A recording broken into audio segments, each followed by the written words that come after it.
Hello everyone, welcome back to the channel. हम discuss कर रहे हैं क्लास 8 एनसीईआरटी का chapter reshaping India's political map को। और अभी हमने चैप्टर का ऑलमोस्ट हाफ से ज़्यादा पोर्शन कवर कर लिया है।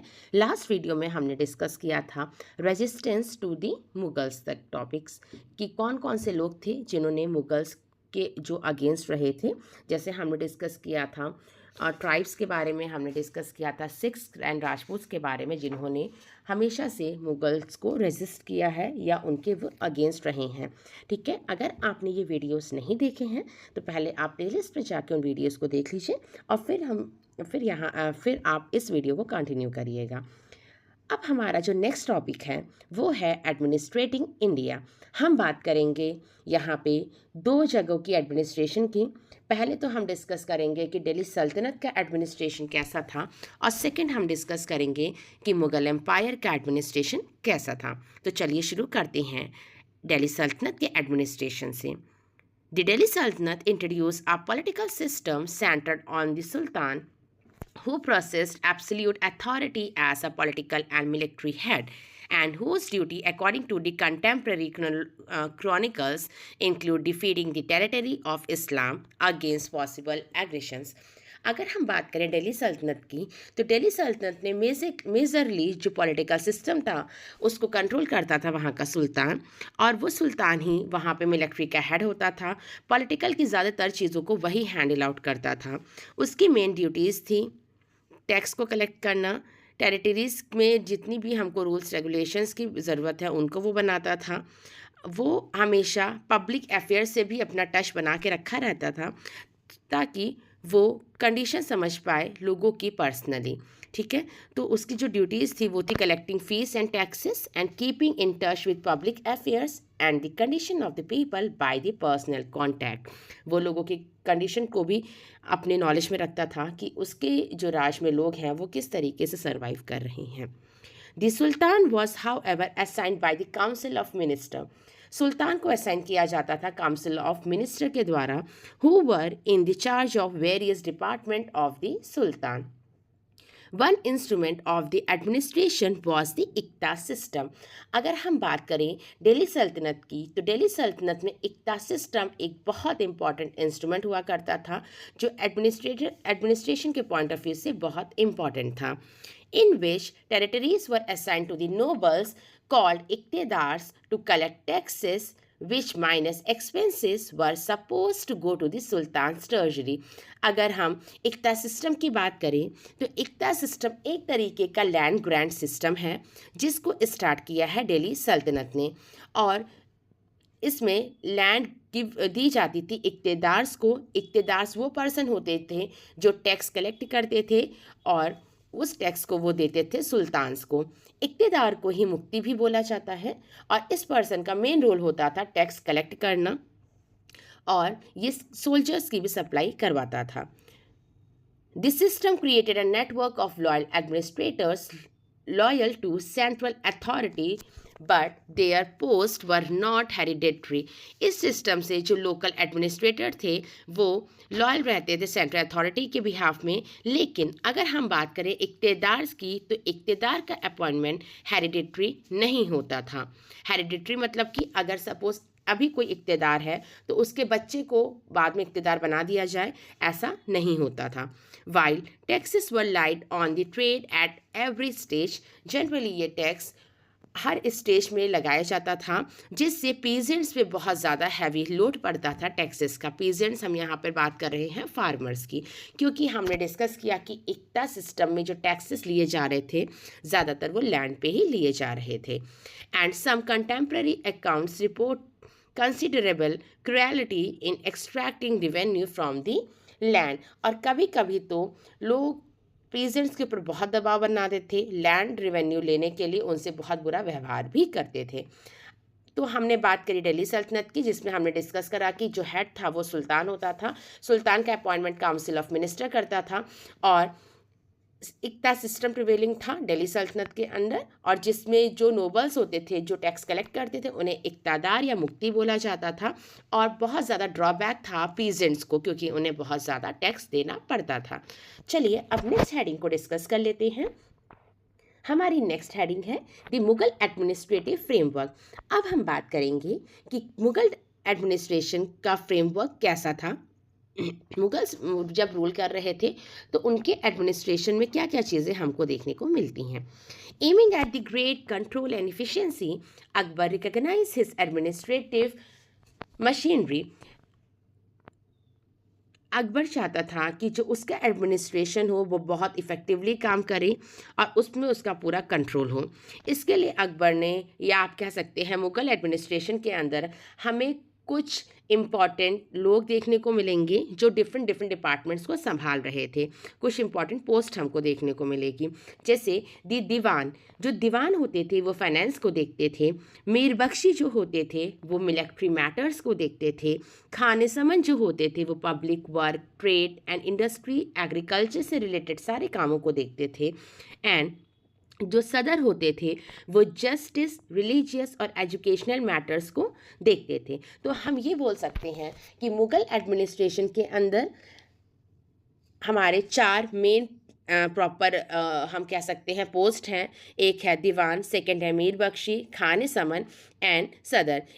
इन चारों का अलग अलग रोल है। जैसे दीवान का काम है फाइनेंस को देखना, मीर बख्शी का काम था मिलिट्री मैटर्स को सॉल्व करना, उसको देखना। खाने समन का काम था पब्लिक वर्क्स को देखना, ट्रेड, इंडस्ट्री, एग्रीकल्चर के काम को देखना। और सदर का काम था जस्टिस, रिलीजन और एजुकेशनल मैटर को देखना। और अगर हम दिल्ली सल्तनत में बात करें तो दिल्ली सल्तनत में मेजरली कंट्रोल होता था सुल्तान का। ठीक है, okay. Such ministers were assigned to each of the empire's 12 provinces known as subas. इन मिनिस्टर को असाइन किए जाते थे 12 प्रोविंसेस जिनको सूबा कहा जाता था, और इन सूबास का भी सब डिवीज़न हुआ है। ठीक है, which were further subdivided with effective check and balance enforced between the government officials.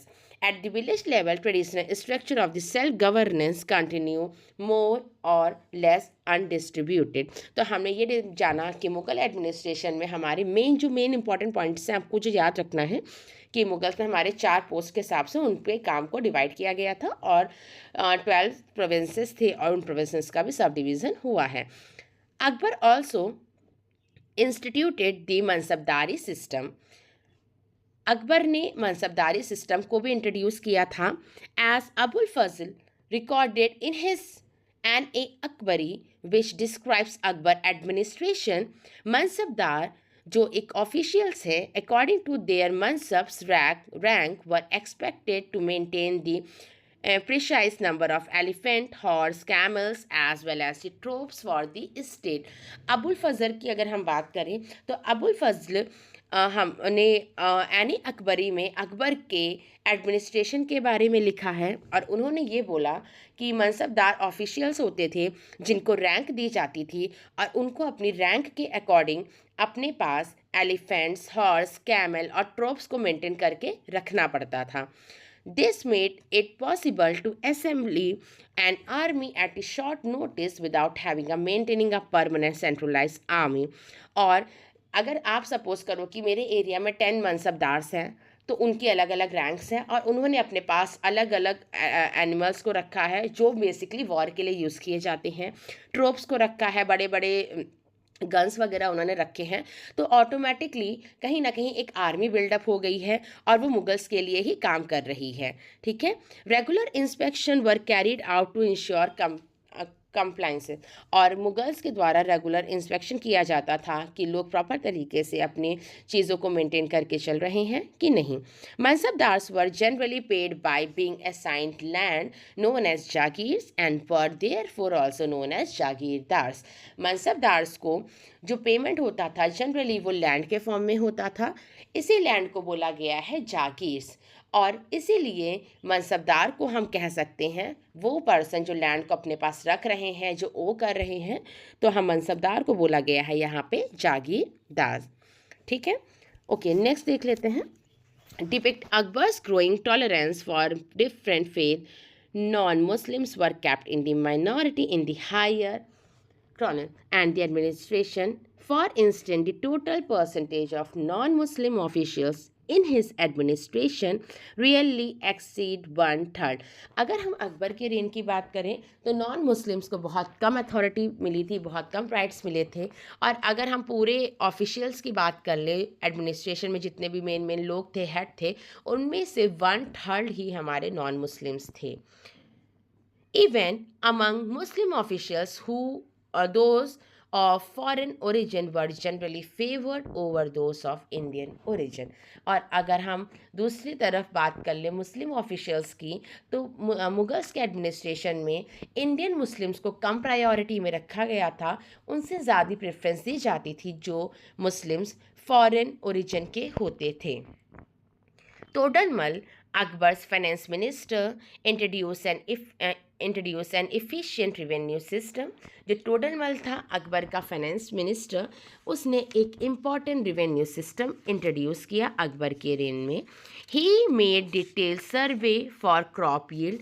उसने डिटेल सर्वे किया कि कितने क्रॉप का प्रोडक्शन हो रहा है, उनका प्राइसेस क्या क्या है, and determined prices for each crop on the basis of that information. और उसने डिटरमाइन किया हर क्रॉप का प्राइस और जितनी भी इंफॉर्मेशन अवेलेबल थी उसके बेस पे।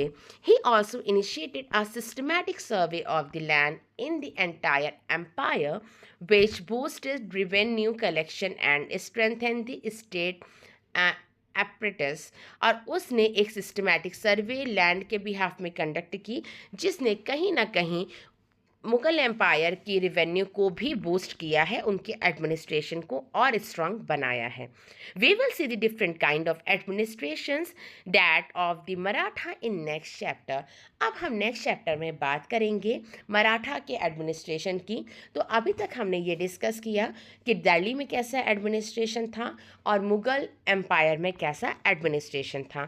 तो चलिए अब बात कर लेते हैं लोगों की लाइफ के बारे में, लोगों के बारे में कि 13 से 17 सेंचुरी तक लोग किस तरीके से अपनी लाइफ स्पेंड करते थे, उनके क्या क्या ऑक्यूपेशंस थे। तो नेक्स्ट हेडिंग हमारे पास है people's life, depict shifting political power between 13 to 17 century. India witness vibrant economy activity. अगर हम बात करें इंडिया में 13 से 17 सेंचुरी की, तो कहीं ना कहीं हमने ये देखा कि कितने सारे पॉलिटिकल चेंजेस इंडिया ने देखे हैं। कभी दिल्ली सल्तनत ने वहाँ पे रूल किया है, तो कभी मुगल्स आए हैं। तो इन्हीं सब के बीच में हम अगर उन कॉमन पीपल्स की बात करें तो हम ये बोल सकते हैं कि इंडिया के लोगों को बहुत सी एक्टिविटी आती थी। इंडिया में जो इकोनॉमिक एक्टिविटी थी वो वाइब्रेंट तरीके से काम कर रही थी। Thanks to its agrarian foundations, thriving artisanal industries, communities based and temple based economics and extensive trade network। और इतनी वाइब्रेंट इकोनॉमी होने का रीज़न है क्योंकि इंडिया एक एग्रीकल्चर बेस्ड कंट्री है। इंडिया में बहुत से लोग आर्टिशियन हैं, आर्टिशियन इंडस्ट्री बेस्ड काम करते हैं, लोग कम्युनिटी बेस्ड काम करते हैं, लोग टेम्पल बेस्ड इकोनॉमी है हमारी इंडिया। अगर हम बात करें जगह जगह पे आपको टेम्पल्स देखने को मिलेंगे, आपको ये देखने को मिलेगा कि कोई वहाँ पे पूजा पाठ करा रहा है, तो कोई वहाँ पे आर्ट का काम कर रहा है। तो हमें आर्किटेक्चर्स बहुत से देखने को मिलते हैं। और यहाँ हमारी इंडिया ट्रेड के प्रोस्पेक्टिव से भी बहुत इंपॉर्टेंट सिग्निफिकेंस रखती आई है हिस्ट्री में भी। ठीक है, building on decentralized economy and social systems such as Shrenis means guilds and Jatis means professional defined communities and system for credit. अगर हम बात करें तो वहाँ पे श्रेणीज थी, लोग जातीस में डिवाइड थे, प्रोफेशनली उनको डिवाइड किया जाता था, उनकी जाति के हिसाब, उनके प्रोफेशन के हिसाब से उनको जातीस में डिवाइड किया जाता था, और कहीं ना कहीं क्रेडिट सिस्टम भी प्रिवेलिंग था। This subcontinent remain one of the wealthiest region in the world. अगर हम बात करें इंडिया की, तो इंडिया एक बहुत वेल्दी रीजन था पूरी दुनिया में, पूरे संसार में। The Sultanate period saw some process in the infrastructure work, especially roads in North India, bridges a few canals and other irrigation work apart from this creation of new cities. अगर हम बात करें सुल्तान पीरियड की, तो उन्होंने India में बहुत से इंफ्रास्ट्रक्चर होते हुए देखा, रोडों को बनते हुए देखा, कहीं ना कहीं ब्रिजेस बन रहे थे, कैनाल्स बन रहे थे, और इरिगेशन वर्क भी बहुत अच्छी तरीके से हो रहा था, और नई नई सिटीज़ भी डेवलप की जा रही थी, all of which expanded considerably during the Mughal period. और इन सब का में बहुत ज़्यादा बढ़ावा हुआ है मुगल पीरियड में। Coins in serves metal and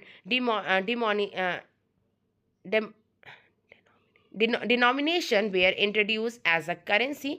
अब हमारे इंडिया में कॉइन्स को भी इंट्रोड्यूस किया गया था as a currency. The Mughal will use different system, Mughals ने भी डिफरेंट करेंसी सिस्टम को फॉलो किया है। With rupiya of silver and dam of copper, उन्होंने रुपया जो सिल्वर का था और डैम जो कॉपर का था उसमें भी डील किया है। अच्छा, ये जो इमेज दी हुई है 2.29 में, a Persian wheel use to draw water from the well और टैंक फॉर इरिगेशन फील्ड, ये एक पिक्चर है पर्शियन व्हील की। आप देख सकते हो व्हील की तरह ये गोल गोल घूमता है, और ये हेल्प करता था लोगों को उनकी फील्ड को इरिगेट करने में। ठीक है, ओके, नेक्स्ट पॉइंट है हमारे पास, agriculture was the main history of the Indian economy. हम अगर बात करें तो इंडिया अभी भी कहीं ना कहीं एग्रीकल्चर बेस्ड कंट्री है, और एंशियंट टाइम में तो हमारे पास बहुत ज़्यादा एग्रीकल्चर था, बहुत अच्छा एग्रीकल्चर था। ठीक है, तो मेन एक्टिविटी इंडिया में एग्रीकल्चर की ही होती थी। We have already seen how rulers relied on the agrarian revenue to maintain their administration and military. अगर हम देखें तो डिफरेंट टैक्सेस की हमने जो बात की थी, जनरली अगर आप बात करो इक्ता सिस्टम की, तो इक्ता सिस्टम में भी टैक्सेस किससे लिया जा रहा था? फार्मर से लिया जा रहा था। क्यों? क्योंकि वो फार्मर्स जो एग्रीकल्चर कर रहे थे लैंड पे। ठीक है, तो अगर हम बात करें तो एग्रीकल्चर से आने वाली जो रिवेन्यू थी वो बहुत इंपॉर्टेंट रोल प्ले करती थी वहाँ के रूलर्स को एडमिनिस्ट्रेशन मेंटेन करने में और उनकी मिलिट्री को मेंटेन करने में। Typically extracting land revenue at 1/4 of the produce, though some of the sultans raise it high as 1/2। और कहीं ना कहीं पहले लैंड रिवेन्यू 1/5 लिया जाता था, और कुछ कुछ सुल्तान ने तो इसको 1/2 तक की एक्सपेंड कर दिया था, बढ़ा दिया था। The expansion of irrigation system increase agriculture productivity, allowing for the production of multiple crops including both food, rice, wheat, barley, pulses, sugarcane, spices and not food item like cotton, which fed the thriving textile production skill, wool, dyeing, timber, jute, etc. अगर हम बात करें तो agriculture, irrigation बढ़ने से agriculture में भी बहुत ज़्यादा इंक्रीज़ होने लगा था, एग्रीकल्चर की प्रोडक्टिविटी बहुत इंक्रीज़ हो गई थी। हम लोगों ने बहुत मल्टीपल क्रॉप्स ग्रो करना शुरू कर दिया था, जैसे वो राइस, वीट, बार्ले, पल्सेस को ग्रो करने लग गए थे, स्पाइसेस भी डिफरेंट डिफरेंट वो ग्रो कर रहे थे, शुगर केन का प्रोडक्शन कर रहे थे।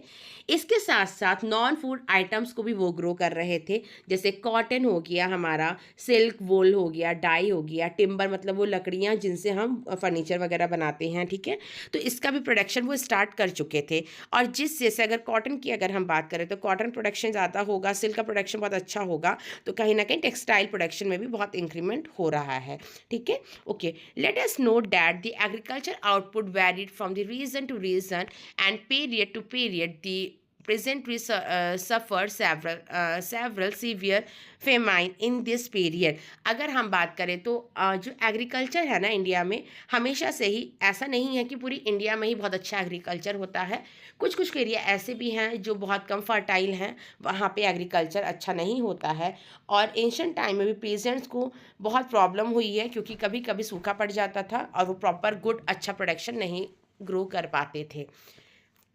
With relief depending upon the particular ruler, benevolence means kindness. ठीक है, तो उस टाइम उनको टैक्स देना है या ना देना है वो डिपेंड करता था कि रूलर कितना ज़्यादा काइंड हो रहा है उनकी सिचुएशन के बिहाफ में। Okay, apart from the textile, craft person made the wide range of product from the woven to utensils और ऑर्नामेंट्स एंड ज्वेलरी आइटम। अगर हम बात करें, हमने बात करी एग्रीकल्चर बेस्ड लोग काम कर रहे हैं। अब टेक्सटाइल के अलावा लोग जो काम कर रहे थे वो थे क्राफ्ट का काम कर रहे थे, वो अलग अलग वेपन्स बना रहे थे, यूटेंसिल्स बना रहे थे, ज्वेलरीज बना रहे थे। Ship building essential to river and overseas trade develop considerably in those centuries. और उस टाइम पे डेवलप हुआ था ट्रेड का भी, ठीक है, क्योंकि चीज़ें बनती थी और बाहर विदेशों में भेजी जाती थी, प्रोडक्शन होता था और उनको भी विदेशों में ले जाया जाता था। Indian goods were exported through the coastal and river side town such as Calicut, Bengaluru, Surat, Masulipatnam and Hooghly. अगर हम बात करें तो जो इंडिया में एंशंट टाइम में सबसे इम्पॉर्टेंट हमारा मोड ऑफ ट्रांसपोर्टेशन था वो थे सी रूट्स। और अगर हम बात करें तो ज़्यादातर कोस्टल रेंज में जो भी सिटी हमारी प्लेसेस हैं वो बहुत इंपॉर्टेंट रोल प्ले करती थी। रिवर साइड जो टाउन्स होते थे जैसे कि कालीकट हो गया, मैंगलोर हो गया, सूरत हो गया, ये सब रिवर साइड है, ठीक है। तो बहुत ईजी होता था यहाँ से अपनी चीज़ों को ट्रेवल करवाना सी रूट की हेल्प से। India imported much less than it's exported। India में एक्सपोर्ट कम हुआ है, नहीं, India imported much less than it's exported. India से हमने बहुत ज़्यादा एक्सपोर्ट किया है, लेकिन बाहर से हम बहुत कम चीज़ों को एज़ कम्पेयर टू अपने एक्सपोर्ट हम बहुत कम चीज़ें इम्पोर्ट करते थे। Import products include silk, horses, metals and all kind of luxury goods. अगर हम इम्पोर्ट बात करें, इम्पोर्ट जिन चीज़ों का होता था बहुत कम इम्पोर्ट होता था, जैसे मेजरली हम सिल्क का, हॉर्सेस का या डिफरेंट मैटर और लग्जरी गुड्स का ही सिर्फ इम्पोर्ट करते थे। Merchants from Arabia, Persian, now Iran और central Asia settle in Indian port. अब इंडियन पोर्ट में डिफरेंट डिफरेंट मर्चेंट्स ने रहना शुरू कर दिया, जो बेसिकली अरेबियन, पर्शिया जो अब करंट का ईरान है, सेंट्रल एशिया में से वहाँ पे उन्होंने सेटल होना शुरू कर दिया था इंडियन पोर्ट्स में, contributing to bustling trade activity. Now अब अगर हम बात करें कि एंशंट टाइम पे मनी का ट्रांसफ़र कैसे होता था, तो बेसिकली लोग यूज़ करते थे हुंडी सिस्टम का। हुंडी सिस्टम एक ऐसा सिस्टम है जिसमें मर्चेंट्स बिना मनी को कैरी किए अपने मनी को ट्रांसफ़र करवा पाते थे। तो the hundi system also enable merchants to transfer funds across the political boundaries without physical transporting currency. Hundi system में लोग अपने मनी को ट्रांसफ़र करते थे पॉलिटिकल बाउंड्रीज के बाहर जाकर भी, और उसके लिए उनको फिजिकल करेंसी को नहीं ले जाना पड़ता था अपने साथ, और जिससे उनको नुकसान होने का भी बहुत कम चांस होते थे।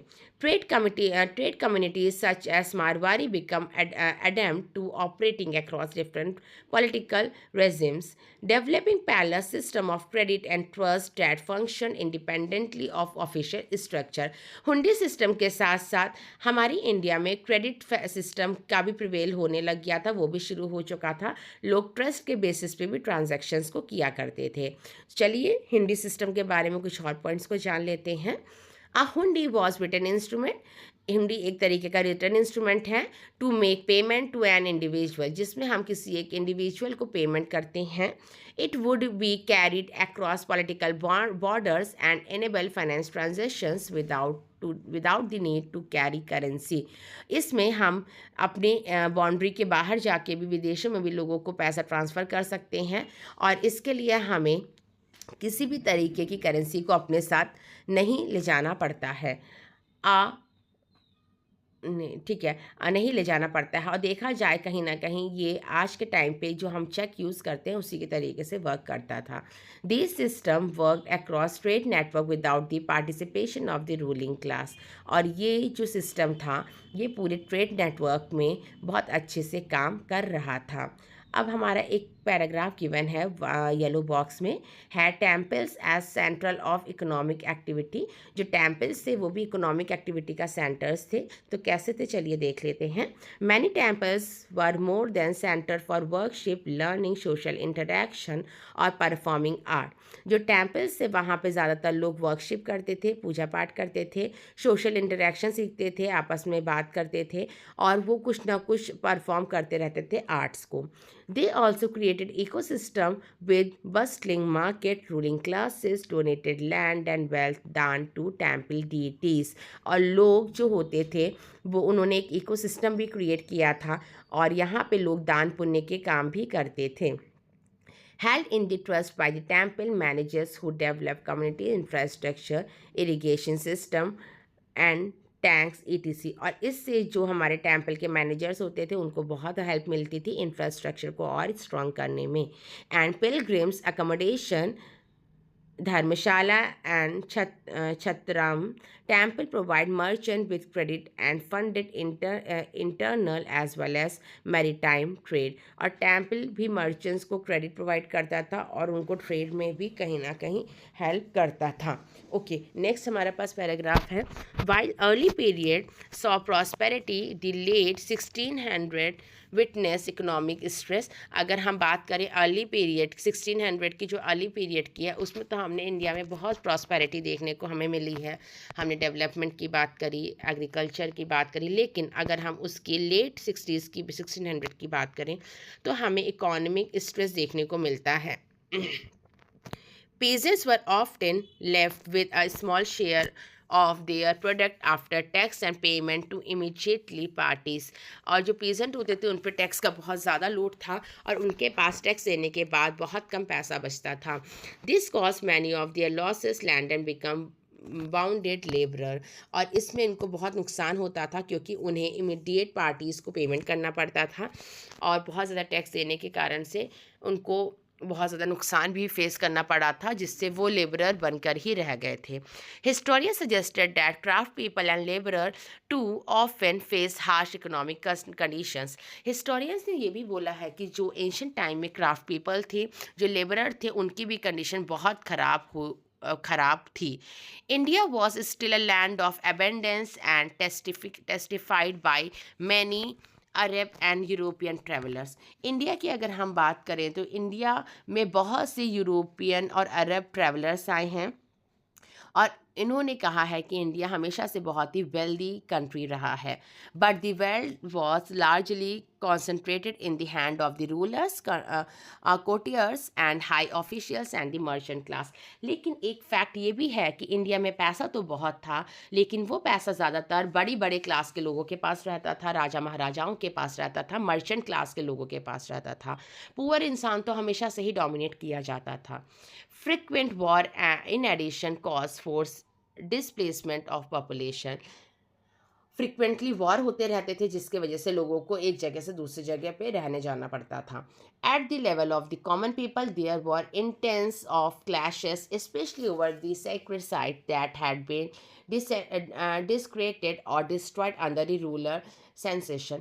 अगर हम बात करें कॉमन पीपल की तो उन्हें तो हमेशा से ही बहुत प्रॉब्लम हुई है. इंडिया में एंशिएंट टाइम पर भी हमेशा से दिक्कत हुआ करती थी. But by and large, people of different faith and communities live peacefully side by side. उसके बावजूद भी लोग अपनी कम्युनिटी में पीसफुली रहते थे क्योंकि उनका भरोसा था एक दूसरे पे और कहीं ना कहीं उनका भरोसा भगवान में भी हमेशा से रहा है. And economically dependent on each other, और वो एक दूसरे पे इकोनॉमिकली डिपेंडेंट भी रहते थे. Even as most rule across the Indian patronize the arts communities too strove to maintain the revive their tradition, many of which adapt the changing circumstances. अगर हम इंडिया की हिस्ट्री की बात करें तो इंडिया की हिस्ट्री के आर्ट एंड कल्चर की भी बहुत बात होती है, वहाँ की कम्युनिटीज़ की भी बहुत बात होती है. Among those culture, tradition and fair degree of interaction results in the creation of shared heritage. अगर हम इस कल्चर की बात करें तो हमें ये देखने को मिलता है कि लोग कैसे इंटरेक्शन करते थे और वो कैसे अपने हेरिटेज को शेयर करते हैं आपस में. Though it all Indian endurance economically prosperous on the whole, but often politically unstable. During this period of frequent reshaping of India's political map, India faced serious challenges. इस पीरियड में India ने बहुत से serious challenges face किए हैं, but और कहीं ना कहीं इंडिया के पॉलिटिकल मैप में भी चेंजेस हमको देखने को मिलते रहे हैं. बट सर्वाइव, लेकिन इंडिया कहीं ना कहीं सर्वाइव कर गया और आप देख सकते हो कि ब्रिटिशर्स के बाद हम एक अब इंडिपेंडेंट कंट्री हैं और बहुत अच्छे से हम हर सेक्टर में डेवलप भी कर रहे हैं. It is a tale not only the hardship but also of resilience. ये सिर्फ हार्डशिप की ही एक कहानी नहीं है, ये वो कहानी भी है जिसमें लोगों ने हिम्मत बांध के आपस में खड़े हुए हैं और उन्होंने कहीं ना कहीं इंडिया को प्रोटेक्ट भी किया है. Though the sword when the occasion demanded, but also though fresh creation of art, literature, spirituality and timeless values. हम एक तरफ बात करें कि इंडिया में बहुत सी वॉर्स हुई, लोग मरे हैं, लोगों ने अपने जीवन को सेक्रीफाइस किया है, और दूसरी तरफ इंडिया में बहुत अच्छा आर्ट एंड कल्चर का डेवलपमेंट भी हुआ है। इंडिया का लिटरेचर बहुत रिच रहा है, और इंडिया में बहुत सी टाइमलेस वैल्यूज़ हैं जो लोग आपस में सीखते हैं। So this is all about this chapter. अब हमारा ये चैप्टर फिनिश हो गया है, ठीक है। अब हम बात करेंगे नेक्स्ट वीडियो में इस चैप्टर से रिलेटेड हर एक इम्पॉर्टेंट एमसीक्यू की, जो इस पूरे चैप्टर से बन सकता है। सो अगर आपको ये वीडियो पसंद आया और आपको चैप्टर का एक्सप्लेनेशन अच्छा लगा, तो प्लीज़ चैनल को लाइक, शेयर और सब्सक्राइब ज़रूर करिए, और कमेंट में बताइए कि आपको क्या ये टॉपिक समझ आया कि नहीं, या अगर आपको कुछ लगता है कि कुछ इम्प्रूवमेंट्स हो सकते हैं, तो अपना फीडबैक भी आप ज़रूर कमेंट में दीजिएगा। Thank you.